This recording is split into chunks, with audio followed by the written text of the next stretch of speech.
Pecado é desconexão com Deus Criador. Significa que você não é o que você deveria ser. A desconexão com Deus Criador deixa a gente absolutamente perdidos na vida. Porque o problema não está só do lado de fora. O pecado trabalha contra nós do lado de dentro. Olha o que passa pela sua mente. Olha o que passa pelo seu coração. Olhando sempre para aquilo que não é de Deus, ansioso por aquilo que não é de Deus, ávido pelo pecado, ávido pelo mal. O pecado trabalha contra nós, porque ele escraviza a gente. A incredulidade, a falta de amor por Jesus, a falta de consciência da realidade do pecado, a indiferença diante da obra de Deus, porque gera crentes mornos, frios, gente que não está preocupada com agradar o Senhor, gente que não ouviu a palavra de Deus em Josué, quando ele olha e diz: se Baal é Deus, então seguiu, mas se Yahvé é Deus, então seguiu. Eu e a minha casa serviremos ao Senhor.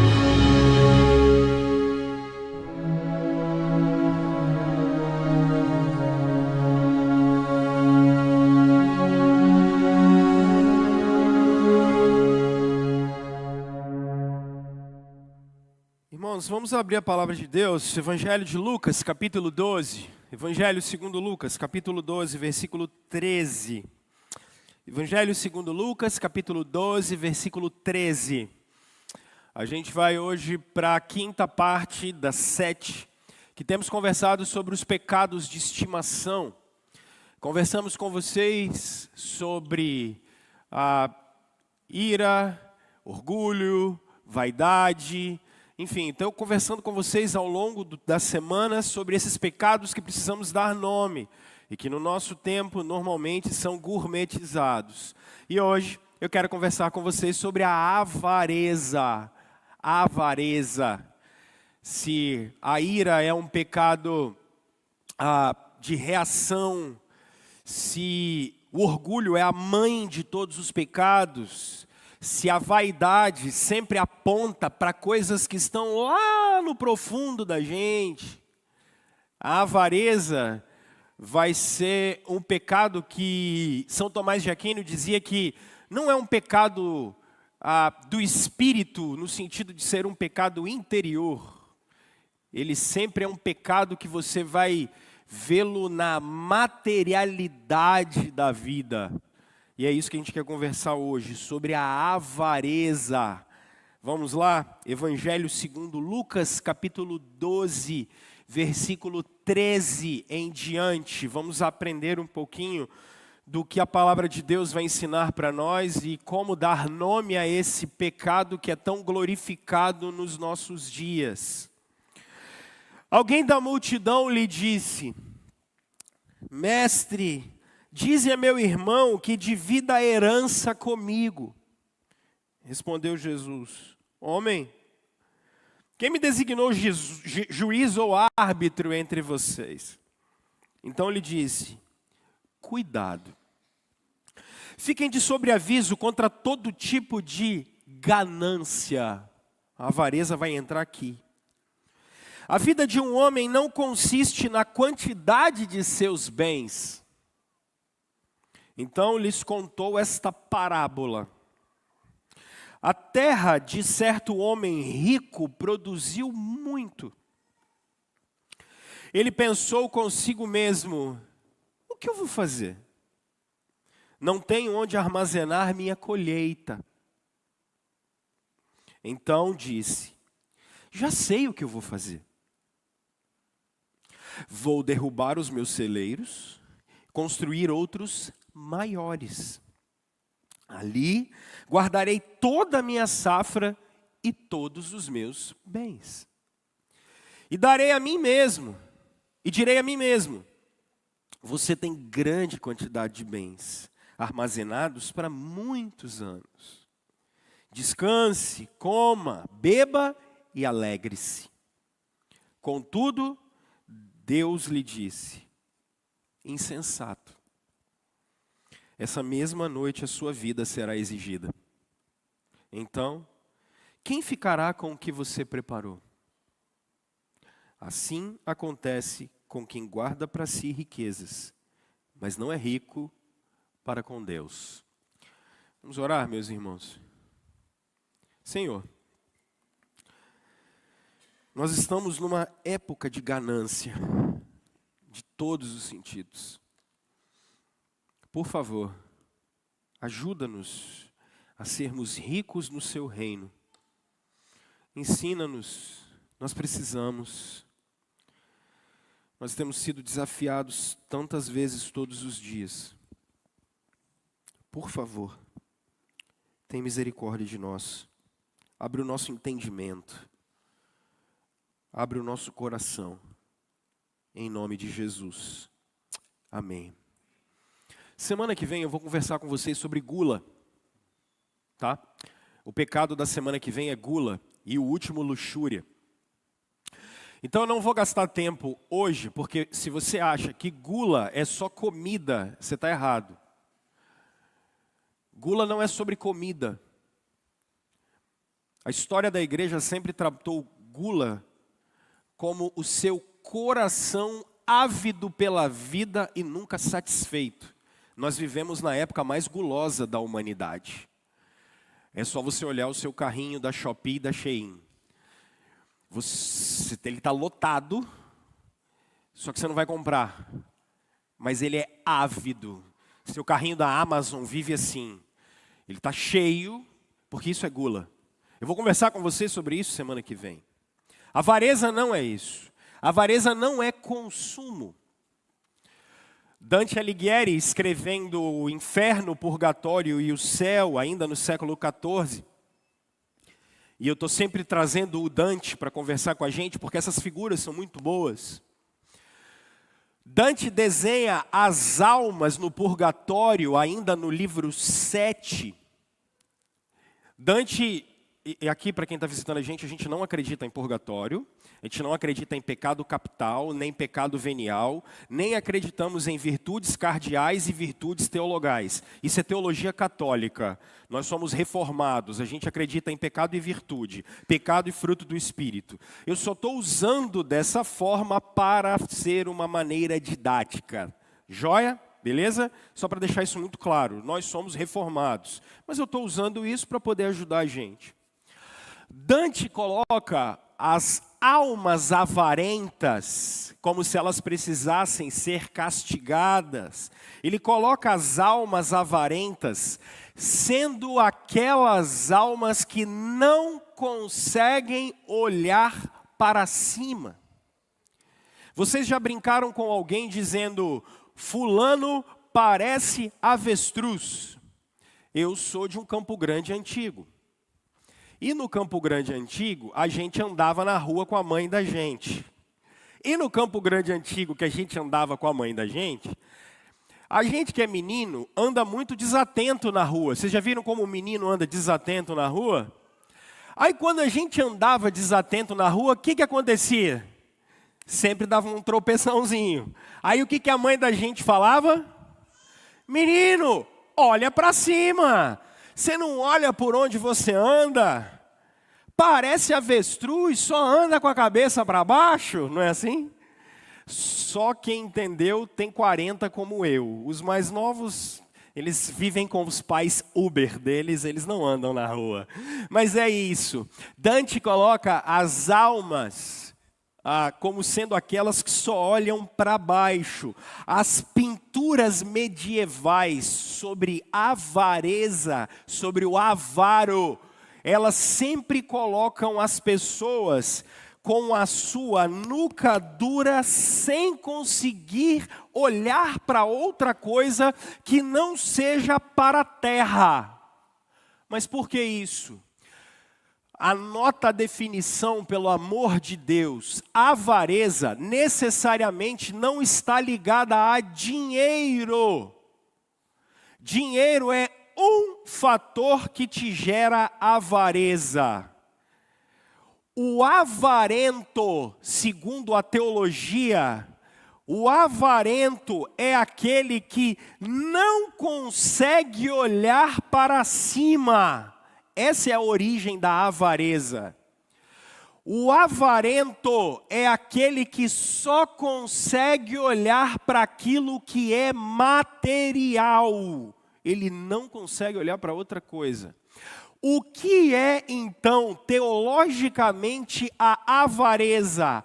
A capacidade que os seres humanos têm de ter e manter as suas conquistas, só que sem olhar para cima. Por isso o avarento sempre é ingrato. Por isso o avarento sempre é insatisfeito. Por isso o avarento sempre tem mania de perseguição. O avarento é aquele que fala assim: alguém está querendo tomar o meu lugar. O avarento é aquele que tem medo de perder as coisas e ele diz: tem alguém que está querendo roubar isso de mim. O avarento tem mania de perseguição, porque como ele não tem segurança da onde vem a fonte, o avarento sempre fica com medo. E o avarento sempre fica inseguro. Isso é característica psicológica do avarento. Para quem é mais antigo como eu, um exemplo maravilhoso do avarento é o tio Patinhas.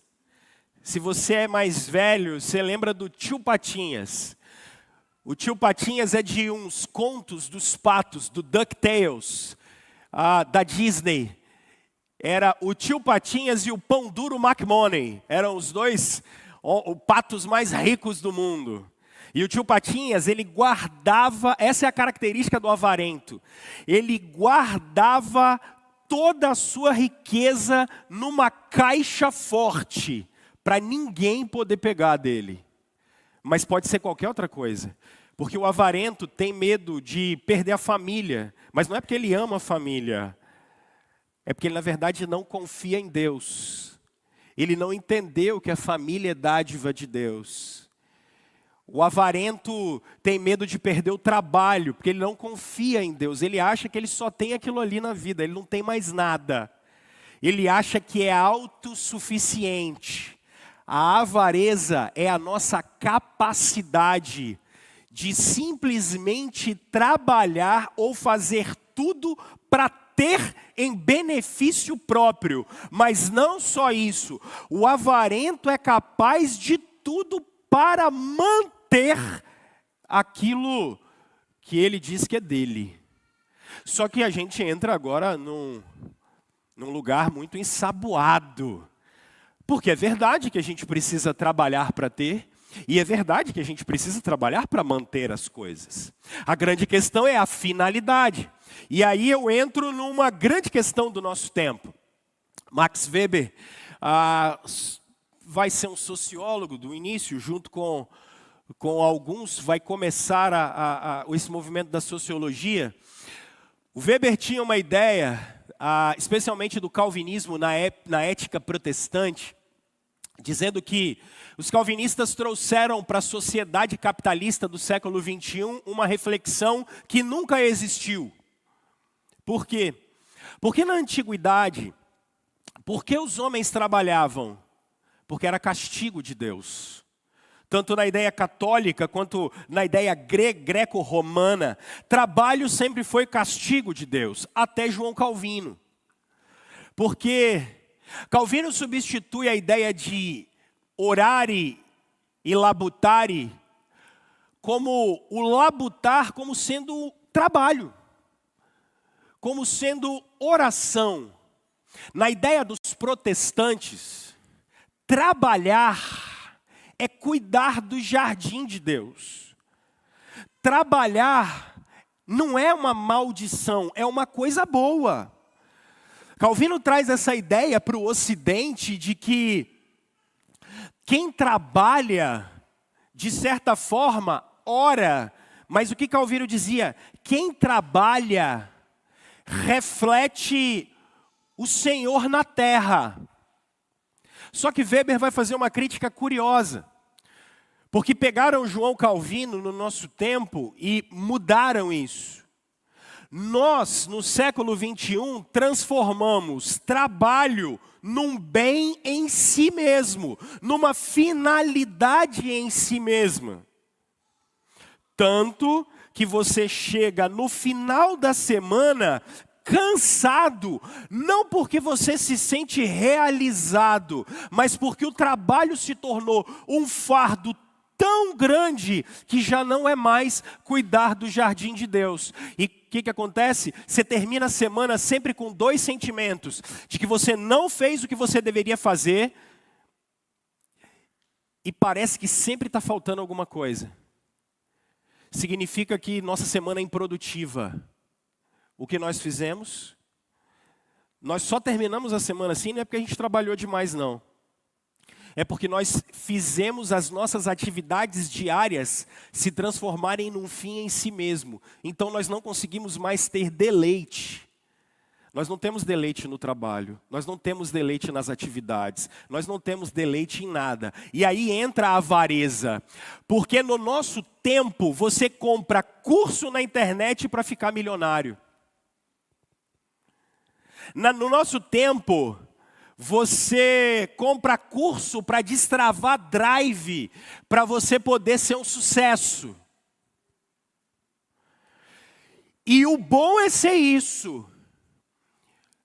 O bom é você, o homem bom e de bem, no nosso tempo, é aquele que necessariamente, no final, ele tem que ter tanta produtividade, mas tanta produtividade, e isso precisa virar dinheiro e bem.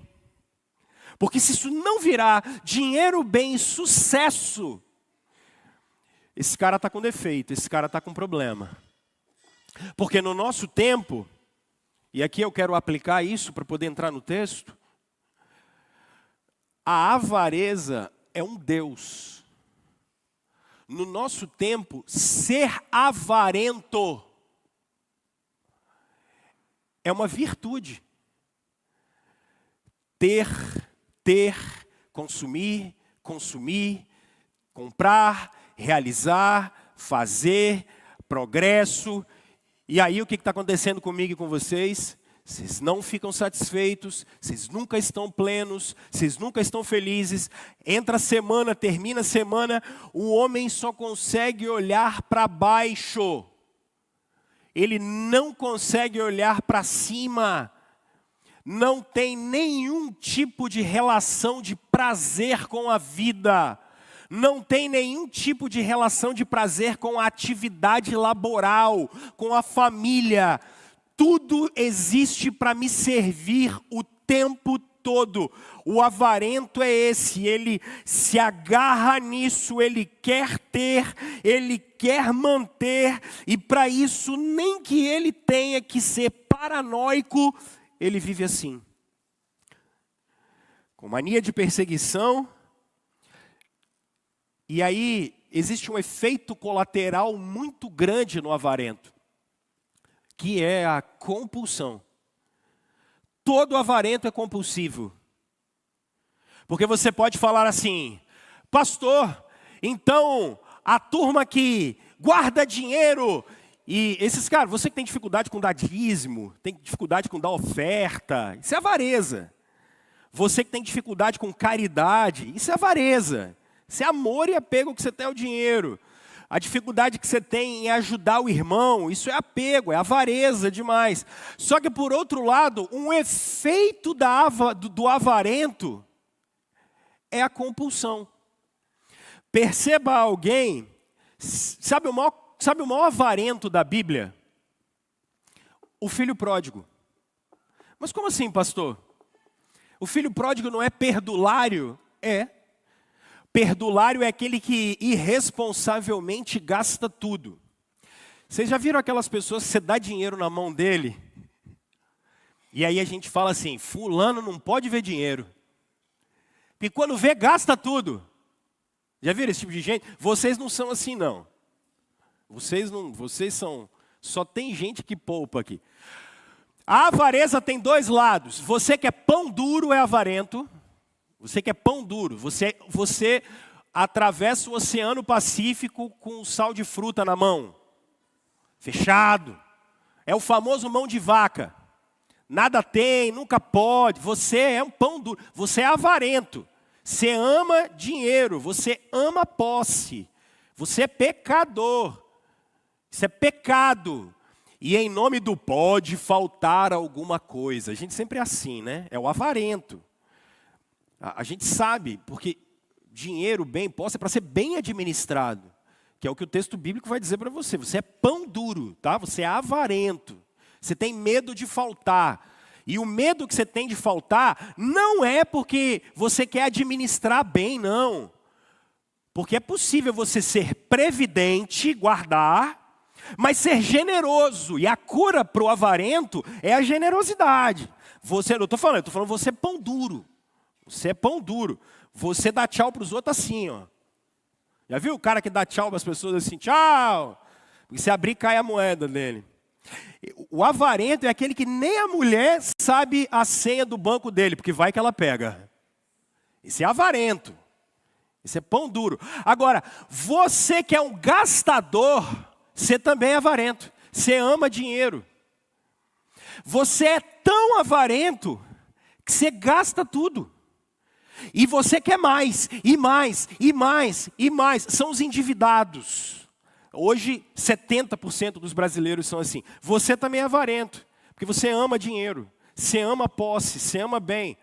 Bate na sua mão e voa, sabe? É aquele que recebe dia 1º, dia 2, a conta dele não tem mais nada. Aí você fala assim, mas o que aconteceu? Nada, ele gastou tudo mesmo.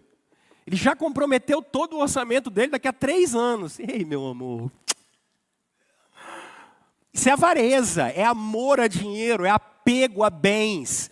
Você só se sente bem quando você consome e compra. Senão você não se sente bem. Eu vou trabalhar isso mais profundamente semana que vem quando eu falar de gula. Mas percebem, quando a gente fala assim, avareza, aí o cara acha que é só dinheiro. Não é. Não é. Isso é profundo. Isso tem uma raiz dentro do coração da gente incrível. Cuidado. E lembra, quando eu comecei essa série com vocês, a gente estava conversando exatamente sobre os lugares e os quartos escuros do nosso coração. Porque talvez você é um avarento e nem sabia. Você nem sabia. Você acha mesmo, você vive enchendo, você passa 4 horas do seu dia dentro do aplicativo da Shopee, colocando coisa lá dentro, você não vai comprar. Aí você enche aquilo com uma renca de produtos e você fala, o que está por trás disso? Pode ser gula? Pode, mas pode ser avareza.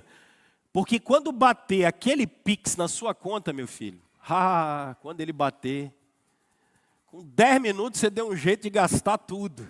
Avareza. Isso é avareza. Jesus nos chamou para administrarmos a criação. A vida é uma tensão entre generosidade e previdência. É sempre essa tensão. Vocês não são donos da vida de vocês. Vocês não são donos dos recursos de vocês. Isso é secularismo. Vocês não são donos da vida de vocês. Vocês não têm coisíssima nenhuma. Tudo que nós somos e temos vem do Senhor, e a Ele prestaremos conta. Então, avarentos que atravessam o Oceano Atlântico com um sorrisal na mão, ou avarentos que gastam tudo que têm o tempo todo, vocês precisam se arrepender dos pecados de vocês. Isso é irresponsabilidade com aquilo que Deus nos deu. E aí nos falta generosidade, por isso que vocês têm dificuldade com dízimo e oferta. Vocês têm dificuldade, vocês têm medo, vocês só olham para baixo. Por isso que vocês têm dificuldade, se algum irmão está passando necessidade, você faz até teologia para não ajudar. Se tem alguém que está passando, falta generosidade. Falta só generosidade. Falta boa gestão, falta controle do desejo da gente. E falta especialmente contentamento. Pastor Rômulo, por que você está dizendo isso? Porque eu vou entrar no texto. E não sou eu que estou dizendo isso. Quem está dizendo isso é o Senhor Jesus. Evangelho de Lucas, escrito por Lucas, aquele que é o médico amado. Lucas talvez seja o evangelho mais detalhado. O Senhor Jesus está no meio do povo. 2 pessoas chegam para ele e, na verdade, um olha para ele e diz assim, mestre, divide a minha herança com meu irmão. Você já viu que tem problema aí, né? Tem problema aí. Divide a minha herança com meu irmão. Alguém tem algum problema aí. Ninguém que interpreta esse texto sabe dizer qual é o problema que tem. Nós não sabemos. Mas é engraçado, aí fica uma dica mesmo. Você que começou a chegar numa fase da vida e tem filhos, divida a herança em vida, por favor. Divida, herança é uma coisa que a gente divide quando está vivo. Porque avarentos são assim, você pode ser um avarento ou pode ter irmãos avarentos e parentes avarentos. Heranças divida em vida. Porque enquanto a gente está bem, é igual casamento. Sempre é meu bem para cá, meu bem para lá. Na hora que o casal se separa, é meus bens para cá e você para lá. Com irmãos, isso acontece muito. Herança é um trem que a gente divide logo em vida, arruma um advogado, resolve esse negócio, deixa tudo conversado, porque você vai ter problema. É raro uma família, e é difícil ter uma família de gente generosa. E o que eu quero dizer, gente generosa. Um irmão olha e fala assim, olha, eu estou melhor, você que se vire para lá, fica com seus trem. Ser humano, falou de dinheiro, ele é terrível. Não é à toa que Paulo vai falar isso em Timóteo, dizendo, olha, a grana é raiz de muitos males. E aqui nós estamos vendo um problema desse. Tem uma herança. E aí Jesus olhou e falou assim, peraí, mas quem é que me constituiu juiz sobre vocês? Jesus aqui está legitimando a lei civil. Jesus está legitimando o que está acontecendo aí, tribunal, advogado, burocracia. Ele diz, olha, eu não vim fazer isso. Mas ele detecta que no meio dessa relação existe avareza. E aí ele começa a contar uma parábola. E a parábola que Jesus conta, se lembrem, Jesus está num mundo, numa sociedade agrícola. Então ele conta uma parábola. Ele falou, olha, tinha um agricultor. Esse agricultor foi lá e ele teve uma grande colheita. E é incrível, né, gente? O que acontece. Dentro dessa colheita, ele teve tanta coisa que ele olhou para tudo que ele tinha. E qual é a primeira coisa que ele faz? Agradecer? Não, na parábola de Jesus ele diz, quanta coisa eu tenho. Uau! Olha o que eu fiz. Esse é o pecado de Davi, lá atrás. Davi pede para contar o seu reino. O que é que Davi queria quando o reino dele fosse contado? Era o avarento. Ele olhou e falou bem assim, olha como eu sou poderoso. Olha quanta gente tem debaixo do meu domínio. É você que é chefe de repartição, aí você senta lá naquela cadeira e fala, aqui todo mundo me obedece. Você é avarento. Você que é gerente, aí você olha lá, chega amanhã no trabalho e aí fala assim, nossa, olha quanto poder eu tenho. Avarento. Avarento. É o cara que chega dentro de casa e ele acha que ele tem o poder sobre a mulher, sobre os filhos. Aí ele diz, aqui em casa todo mundo me obedece. É o avarento, ele quer manter aquilo ali para ele. Ele quer manter aquele poder para ele. É mais do que dinheiro, tá, gente? É o sentimento de posse. É o sentimento de poder. É querer conquistar e manter esse poder. Isso é o avarento. E ele jamais olha para Deus. Ele olha, por exemplo, se fosse eu ia olhar e falar assim, nossa, eu sou o pastor dessa igreja. Todos param para me ouvir. Ó, é avareza, que besteira.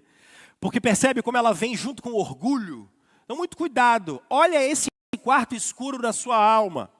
Aí Jesus olha esse cara e diz assim que ele, ao invés de olhar para cima, ele olhou para os seus bens e falou, eu vou construir maiores celeiros. E aí ele constrói. E quando ele constrói os maiores celeiros, ele diz no verso 19, olha comigo, olha o verso 19 que ele diz. Isso aqui é o avarento clássico. Eu direi a quem?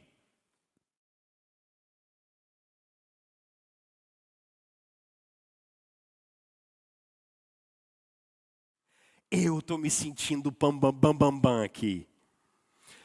Você tem uma grande quantidade de bens. Eita, que vocês nunca fizeram isso. E olha aqui, armazenados para muitos anos. Sabe aquele pé de meia que você fez? Você olha para ele e fala assim, aqui está a minha segurança. Avarento. Você olhou para aquele pedacinho de terra que você tem, aí você falou bem assim, aqui está a minha segurança. Avarento. Ah, desgraçado. Avarento. Avarento. O pior é que tem avarento, que ele é tão terrível, que ele olha para o que é do pai. Ele fala assim, o dia que papai morrer... Vocês nunca viram ninguém assim, né? Não. O dia que papai morrer, isso aqui tudo vai ficar para nós. Ele ainda fala assim para a família. Avarento. Isso é avareza, bicho. Isso é pecado, cara. Isso é pecado. Isso é demoníaco. Esse negócio te consome. Eu vou te falar porque é esse cara aqui, ó. É esse cara aqui. Você tem grande quantidade de bens armazenados para muitos anos. O que eu vou fazer agora? Agora, eu, que tenho a minha segurança, eu que tenho tudo, ele diz para eu, descansa, tá tudo bem, afinal eu tenho o pé de meia, afinal eu fiz, eu realizei, eu conquistei. Aí ele diz, coma, beba e alegre-se. Algum pecado aqui? Não. Tem problema desfrutar? Não, Eclesiastes diz que o que você tem que fazer é desfrutar mesmo. Desfrutar do que você tem, do que você faz. Só que aí vem o verso 20, né? Que aí derrubou. O verso 20 derruba. Olha o verso 20. Contudo, você que só olhava para baixo, só olhava para o trabalho, só olhava para dinheiro, só olhava para a realização, seus diplomas, minhas conquistas, aí vem quem realmente manda no negócio. Deus lhe disse, insensato. Na revista e atualizada está assim, louco, doidinho de pedra, cego. Essa mesma noite eu vou pedir a sua alma, a revista atualizada diz. Essa noite mesmo a sua vida será exigida. E aí vem a pergunta, quem é que vai ficar com tudo isso que você preparou? Acho que a gente pode ir embora, né? Quando a gente lê a Bíblia, é etapa atrás de etapa. Assim acontece com quem guarda para si riquezas, mas não é rico para com Deus. Irmãos, uma definição, um perigo e uma afirmação. A primeira definição é o que é avareza, para a gente identificá-la. Você precisa identificar a avareza em você. Você vai identificar a avareza, como eu estou dizendo, do ter e manter, quando você consegue e percebe que o seu amor àquilo que é material, a sua fé, aquilo que é material e realizável, está acima da sua fé naquele que é o provedor de todas as coisas. Essa definição precisa estar muito clara no seu coração. Porque, como eu disse para você, a avareza é essa capacidade que nós temos de só olhar para baixo e ficarmos tão preocupados com o nosso horizonte que nós esquecemos da fonte. Então, faça-se a seguinte pergunta: o que é que te gera muita ansiedade e preocupação? Seu coração está ali, a avareza está te levando a essa fraqueza. Você está muito preocupado com dinheiro, desde a falta Ou talvez porque você tem que proteger ele. Eu tenho que proteger esse dinheiro dessa mulher, pastor. Pelo amor de Deus. Não, eu tenho que proteger o dinheiro desse homem. Porque se der na mão dele, misericórdia, acaba tudo. E tem uns que acaba mesmo, né? Que tem uma turma que é complicada. Mas você precisa ter uma relação saudável com isso. Eu vou falar isso daqui a pouco, quando eu falar da afirmação e do perigo que a gente tem. Você está ansioso por quê? Por que você está com tanto medo de perder o emprego e o trabalho? Por quê? Por que você está com tanto medo? O que está te gerando essa insegurança tão grande? Está com medo de envelhecer e passar necessidade desse jeito? Por quê? Cuidado, a gente está mais preocupado em ter e manter. Cuidado. A vida precisa ser feita desse equilíbrio. Jesus nos chamou a gerir e não a nos escravizarmos. Não se esqueça disso. Essa é a definição. Jesus está trabalhando isso dizendo assim, pessoal, então, hoje mesmo o Senhor vai chamar a sua alma. O que ele está dizendo é que existe uma fonte de tudo. Existe uma fonte da vida, existe uma fonte de recurso, existe uma fonte. Para hoje e começa a olhar para você. O que é que me gera essa preocupação absurda? O que é que me gera essa ansiedade absurda? Tem problema ser funcionário público? Não. Mas tem gente que acha mesmo que se não for a segurança do emprego público, ele nunca vai estar bem. Cuidado, isso pode ser avareza. Você está com medo de faltar recurso. Você quer segurança. Complicado, né? Como o pecado é terrível. Está com medo. Só consegue olhar para baixo. Então faz de tudo, porque acontece alguma... Aí muda um governo, aí dá um problema, acontece alguma coisa. Tem problema ser funcionário público? Nenhum. Zero. O problema é a inclinação do coração. Ah, não é pecado também acumular riqueza não, tá? Isso não é, ser rico não é pecado não. E ser pobre também não é categoria moral não, tá? É porque a gente vive num tempo em que parece que tem uma ideia matemática aí de soma zero na riqueza, isso não é verdade. Dá para ter pessoas ricas, a grande questão são os grandes pobres, né, que todo mundo tinha que estar preocupado com eles também. Mas é possível ter pessoas ricas e a gente trabalhar para que as que são pobres melhorar de vida. Para que um melhore de vida não quer dizer que o outro tem que piorar, não. A gente tem que trabalhar para todo mundo melhorar.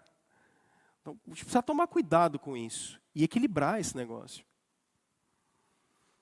Segundo, se essa definição que eu estou fazendo, segundo o que Jesus está ensinando para a gente, pessoal, é um perigo.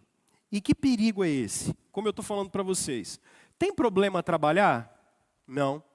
Tem problema se Deus te deu uma situação de vida melhor? Também não. Não é pecado. Tem problema comprar, consumir, tem problema ter poupança, carteira de investimento. Problema nenhum com isso. Zero. Problema nenhum. Pelo contrário. Tem problema ter previdência privada, pastor? Não. Pelo contrário. Pode ter. Só que, por favor, o que o Senhor está dizendo aqui, e essa é uma frase que eu acho que ela é um gatilho muito bom porque nós estamos conversando. Muitas vezes aquilo que a gente quer possuir, possui a gente.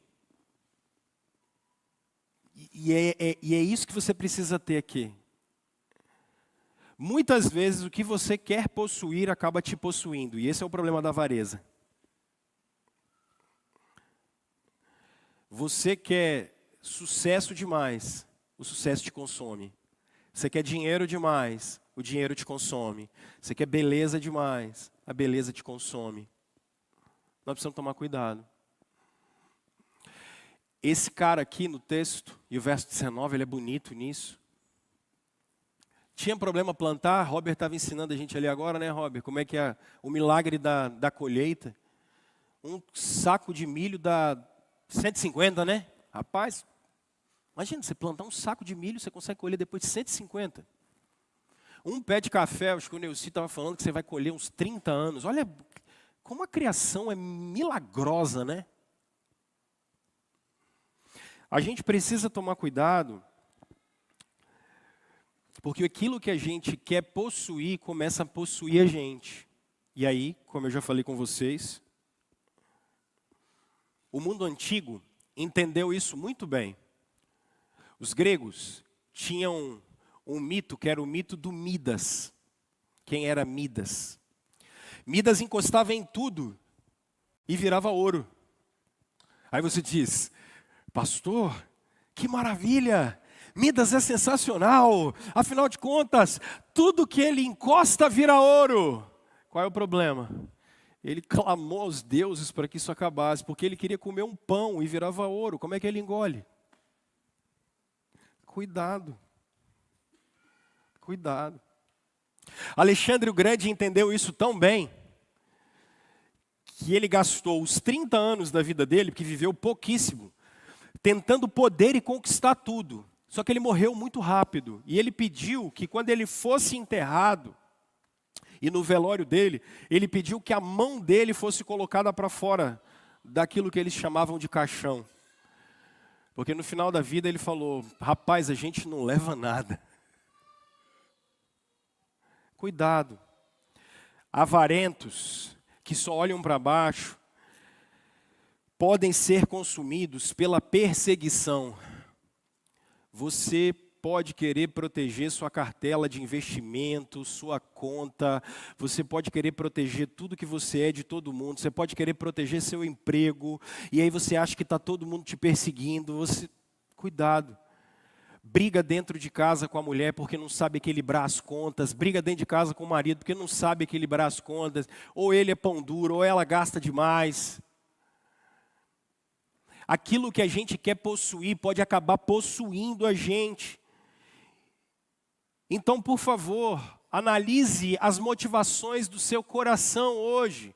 E analise, porque eu sei que a gente acaba falando dos pão duro, mas por favor, você que é gastador, perdulário e responsável, não termina o mês com R$1 no bolso. Bate na Expedito Garcia, fica louco olhando aquele monte de vitrine. Chega no shopping, desespera. Desejo no coração. Cuidado, porque essa compulsão nada mais pode ser do que desejo e amor a dinheiro e a finança. Terceira coisa que o texto bíblico afirma para a gente, quando Jesus diz, você é maluco, você vai perder a sua vida hoje mesmo. Nós precisamos entender de uma vez por todas a transitoriedade da vida. Transitoriedade da vida. Você está aqui de passagem. Você está de passagem. Não esqueça da transitoriedade da vida. Do que adianta você guardar, trabalhar, guarda, pão duro, mas nunca saiu com a esposa para comer um PF. Nunca chegou em casa. Olha, agora que você tem, isso é vício, tá? Ele vive abrindo o aplicativo do banco só para contemplar o saldo que ele tem. É bizarro, avarento, para ver se está seguro. Será que ninguém tirou meu dinheiro de lá? Avarento. Isso é um avarento. Ele está viciado naquilo.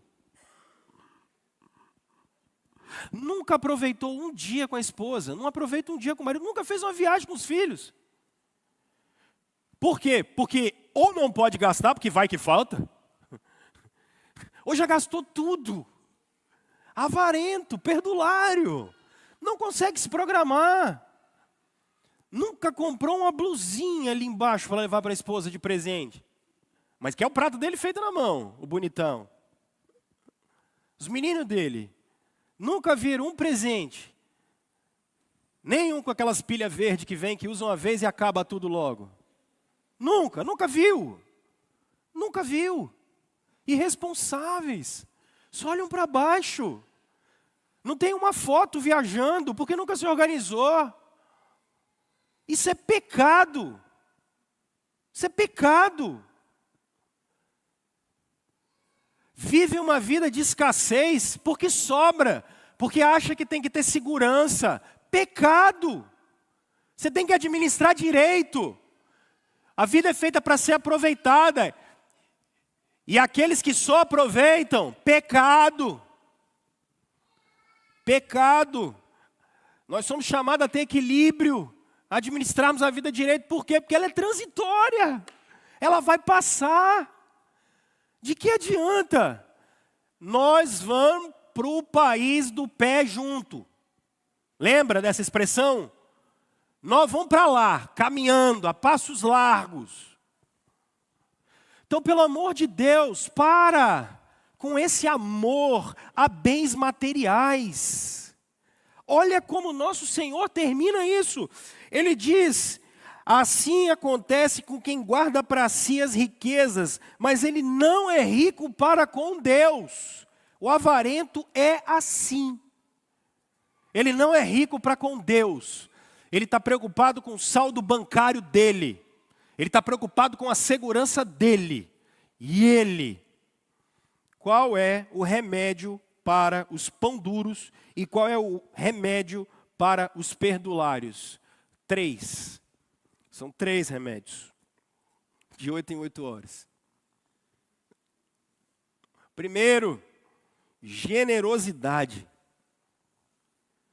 Você que é pão duro, generosidade. Começa com o seu dízimo, com a sua oferta.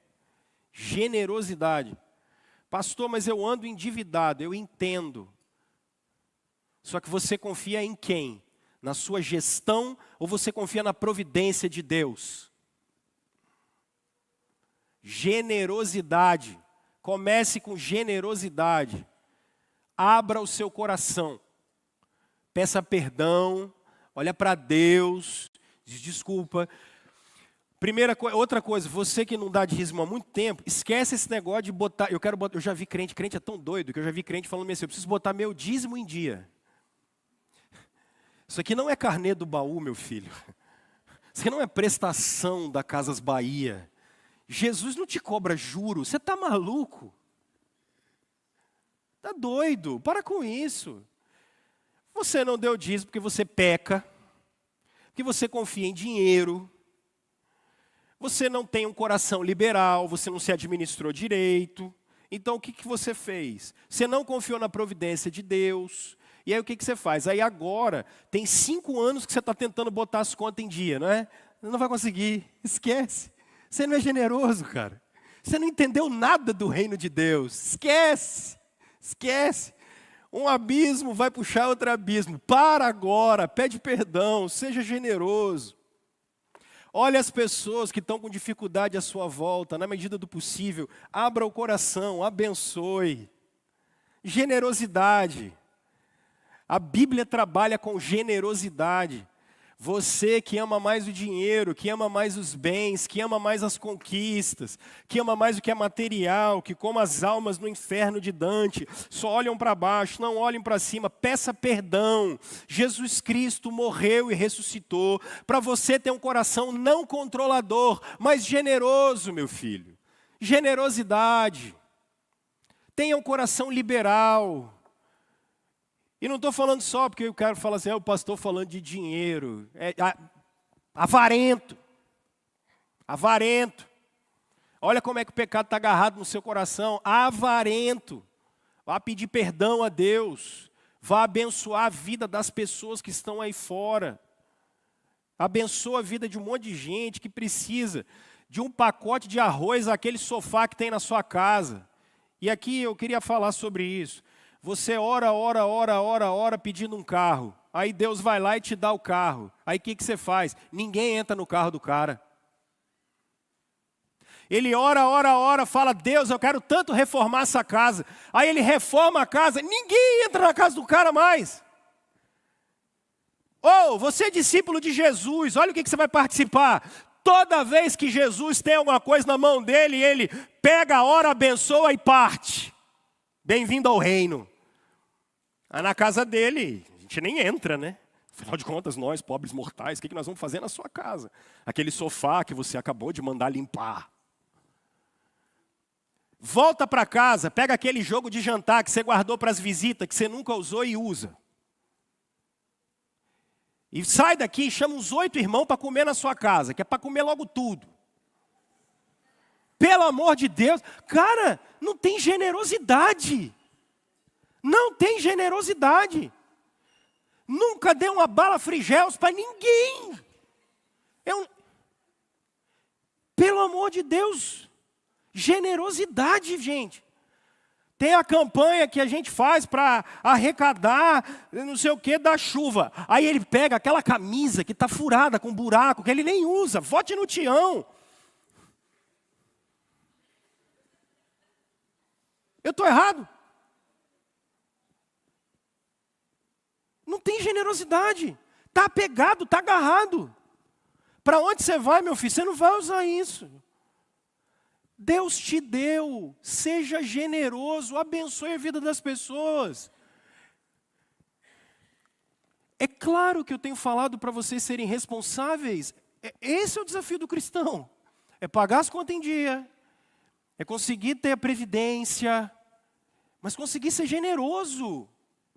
Generosidade. Quero desafiar você, paga a pizza hoje, meu filho. Você recebeu o 13º agora, chama os 4 irmãos aí. Falou, já é por minha conta. Agora, você que é perdulário, gastador. Rapaz, você está com problema. Pega esses aplicativos da Shopee, da Shein, da Amazon, tira. Tira o Instagram também. Tiram as férias do shopping. Tiram as férias da Expedito Garcia. Tira férias, você não está podendo ver isso.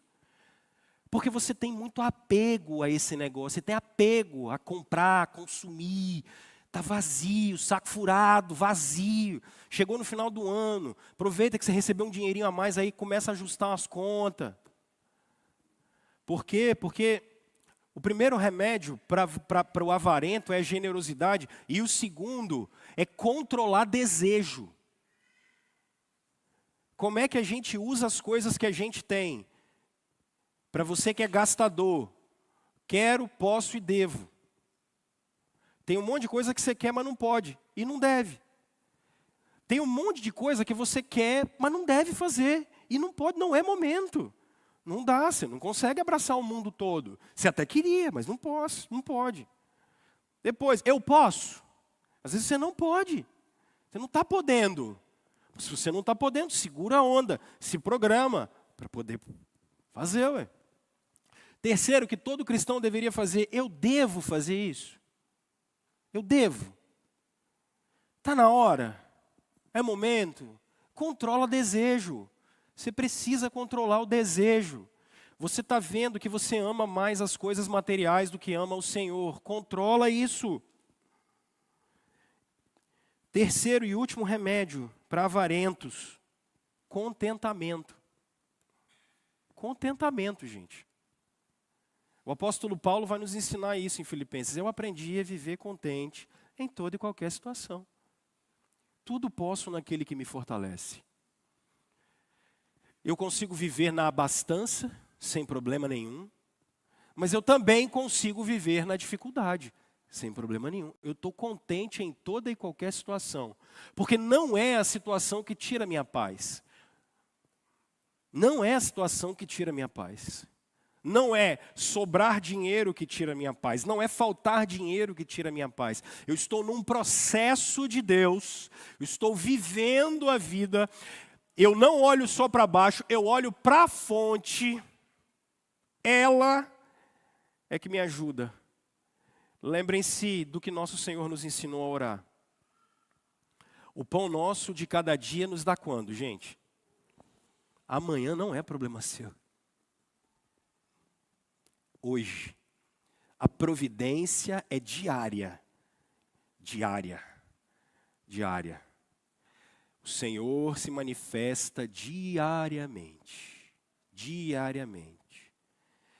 Remédio para o avarento, que só olha para baixo. Generosidade, contentamento e controle dos desejos. Quero, posso, devo. Nosso Senhor se manifestou para libertar a gente dessa desgraça.